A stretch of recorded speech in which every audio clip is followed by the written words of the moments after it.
Shalom bagi kita semuanya. Firman Tuhan untuk kita hari ini dari Markus pasal 13. Khotbah tentang akhir zaman. Bait Allah akan diruntuhkan. Ketika Yesus keluar dari bait Allah, seorang muridnya bertanya kepadanya, "Guru, lihatlah betapa kokohnya batu-batu itu dan betapa megahnya gedung-gedung itu." Lalu Yesus berkata kepadanya, "Kau lihat gedung-gedung yang hebat ini? Tidak satu batu pun akan dibiarkan terletak di atas batu yang lain. Semuanya akan diruntuhkan." Permulaan penderitaan. Ketika Yesus duduk di atas bukit Zaitun berhadapan dengan bait Allah, Petrus, Yakobus, Yohanes, dan Andreas bertanya sendirian kepadanya, "Katakanlah kepada kami, bila manakah itu akan terjadi dan apakah tandanya kalau semuanya itu akan sampai kepada kesudahannya?" Maka mulailah Yesus berkata kepada mereka, "Waspadalah supaya jangan ada orang yang menyesatkan kamu. Akan datang banyak orang dengan memakai namaku dan berkata, 'Akulah dia,' dan mereka akan menyesatkan banyak orang. Dan apabila kamu mendengar deru perang atau kabar-kabar tentang perang, janganlah kamu gelisah. Semuanya itu harus terjadi, tetapi itu belum kesudahannya. Sebab bangsa akan bangkit melawan bangsa, dan kerajaan melawan kerajaan. Akan terjadi gempa bumi di berbagai tempat, dan akan ada kelaparan. Semua itu barulah permulaan penderitaan menjelang zaman baru. Tetapi kamu ini hati-hatilah, kamu akan diserahkan kepada majelis agama, dan kamu akan dipukul di rumah ibadat, dan kamu akan dihadapkan ke muka penguasa-penguasa dan raja-raja karena aku, sebagai kesaksian bagi mereka. Tetapi Injil harus diberitakan dahulu kepada semua bangsa. Dan jika kamu digiring dan diserahkan, janganlah kamu khawatir akan apa yang harus kamu katakan. Tetapi katakanlah apa yang dikaruniakan kepadamu pada saat itu juga. Sebab bukan kamu yang berkata-kata, melainkan Roh Kudus. Seorang saudara akan menyerahkan saudaranya untuk dibunuh. Demikian juga seorang ayah terhadap anaknya. Dan anak-anak akan memberontak terhadap orang tuanya dan akan membunuh mereka. Kamu akan dibenci semua orang oleh karena namaku. Tetapi orang yang bertahan sampai pada kesudahannya, ia akan selamat. Siksaan yang berat dan Mesias palsu. Apabila kamu melihat pembinasa keji berdiri di tempat yang tidak sepatutnya, para pembaca hendaklah memperhatikannya. Maka orang-orang yang di Yudea haruslah melarikan diri ke pegunungan. Orang yang sedang di peranginan di atas rumah, janganlah ia turun dan masuk untuk mengambil sesuatu dari rumahnya. Dan orang yang sedang di ladang, janganlah ia kembali untuk mengambil pakaiannya. Celakalah ibu-ibu yang sedang hamil atau yang menyusukan bayi pada masa itu. Berdoalah supaya semuanya itu jangan terjadi pada musim dingin. Sebab pada masa itu akan terjadi siksaan seperti yang belum pernah terjadi sejak awal dunia yang diciptakan Allah sampai sekarang, dan yang tidak akan terjadi lagi. Dan sekiranya Tuhan tidak mempersingkat waktunya, maka dari segala yang hidup tidak akan ada yang selamat. Akan tetapi oleh karena orang-orang pilihan yang telah dipilihnya, Tuhan mempersingkat waktunya. Pada waktu itu jika orang berkata kepada kamu, lihat, Mesias ada di sini, atau lihat, Mesias ada di sana, jangan kamu percaya. Sebab Mesias palsu dan nabi-nabi palsu akan muncul dan mereka akan mengadakan tanda-tanda dan mujizat-mujizat dengan maksud sekiranya mungkin menyesatkan orang-orang pilihan. Hati-hatilah kamu, aku sudah terlebih dahulu mengatakan semuanya ini kepadamu. Kedatangan anak manusia, perumpamaan tentang pohon ara. Tetapi pada masa itu, sesudah siksaan itu, matahari akan menjadi gelap dan bulan tidak bercahaya, dan bintang-bintang akan berjatuhan dari langit, dan kuasa-kuasa langit akan goncang. Pada waktu itu orang akan melihat anak manusia datang dalam awan-awan dengan segala kekuasaan dan kemuliaannya. Dan pada waktu itu pun ia akan menyuruh keluar malaikat-malaikatnya dan akan mengumpulkan orang-orang pilihannya dari keempat penjuru bumi, dari ujung bumi sampai ke ujung langit. Tariklah pelajaran dari perumpamaan tentang pohon ara.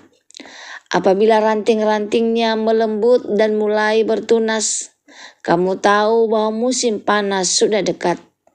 Demikian juga jika kamu lihat hal-hal itu terjadi, ketahuilah bahwa waktunya sudah dekat, sudah di ambang pintu.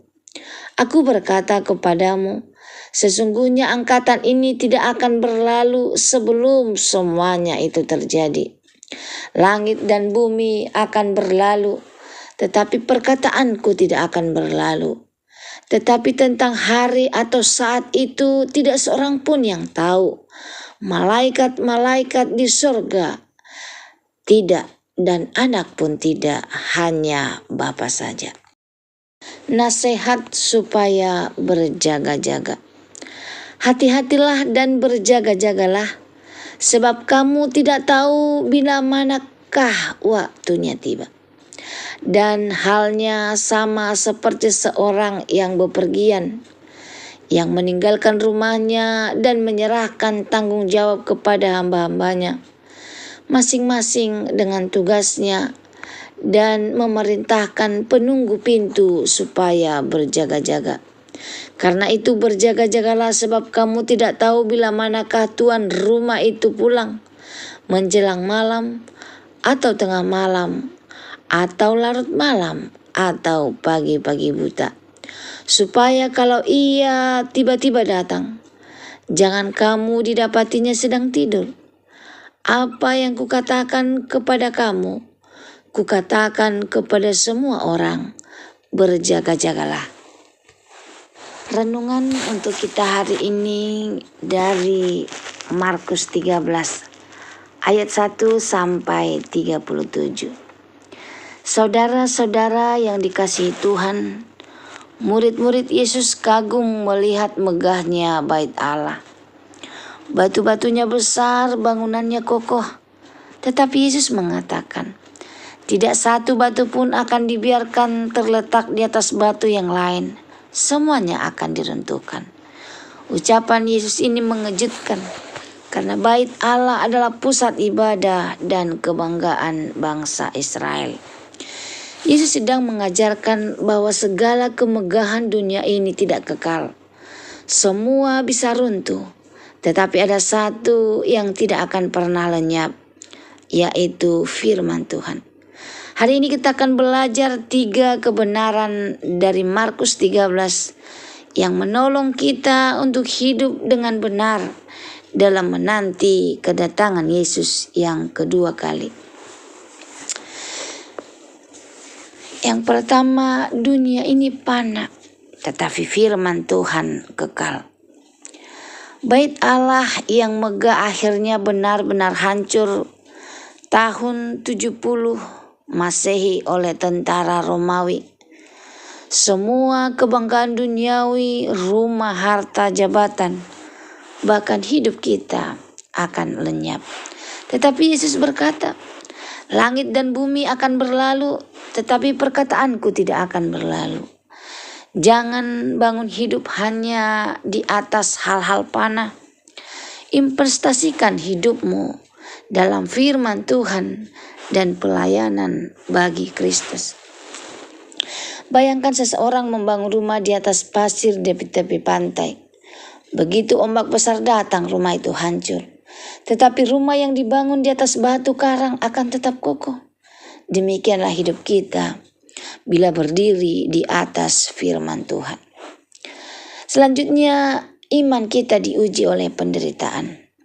Yesus sudah menubuatkan adanya penyesatan, perang, bencana, dan penganiayaan. Mengikut Kristus bukan jalan mudah. Bisa ada penolakan, kebencian, bahkan perpecahan dalam keluarga. Tetapi janji Tuhan jelas, orang yang bertahan sampai pada kesudahannya, ia akan selamat. Jangan kaget bila iman kita diuji. Justru di saat itulah kesetiaan kita kepada Yesus dibuktikan. Ingat, Roh Kudus menyertai kita ketika memberi kesaksian. Seperti emas yang dimurnikan dalam api, iman kita dibersihkan melalui kesulitan. Api penderitaan bukan untuk menghancurkan, melainkan untuk memurnikan. Selanjutnya, panggilan untuk berjaga-jaga. Tidak ada seorang pun yang tahu kapan Kristus akan datang kembali. Tugas kita bukan menghitung tanggal, melainkan berjaga dan setia. Yesus menggambarkan seperti seorang tuan rumah yang pergi, lalu menitipkan tugas kepada hamba-hambanya. Hamba yang baik adalah hamba yang setia bekerja sampai tuannya kembali. Berjaga bukan hanya berarti berdoa, tetapi juga hidup benar setiap hari. Jangan tertidur rohani. Jangan sampai Tuhan datang dan mendapati kita lalai. Pernahkah saudara menunggu seseorang yang datang tanpa kepastian jam? Kita jadi waspada. Setiap suara motor terdengar kita menengok. Demikianlah seharusnya kita menanti Kristus penuh kesiapan. Saudara-saudara yang diberkati Tuhan, Markus 13 mengingatkan kita akan 3 hal. Yang pertama, dunia ini fana, tetapi firman Tuhan kekal. Yang kedua, iman kita akan diuji melalui penderitaan. Yang ketiga, tugas kita adalah berjaga-jaga dan setia sampai Yesus datang. Yesus pasti datang kembali, tetapi kita tidak tahu kapan. Karena itu mari kita hidup setiap hari, seolah-olah hari ini hari yang terakhir. Tetap setia, tetap berjaga, tetap melayani. Sebab Tuhan kita segera datang dengan segala kuasa dan kemuliaan. Semoga firman Tuhan hari ini menjadi berkat bagi kita. Jika kamu merasa terberkati dengan firman Tuhan hari ini, kamu boleh share banyak sahabatmu, sehingga semakin banyak orang yang merasa terberkati dengan firman Tuhan hari ini. Terima kasih, Tuhan Yesus memberkati. Shalom.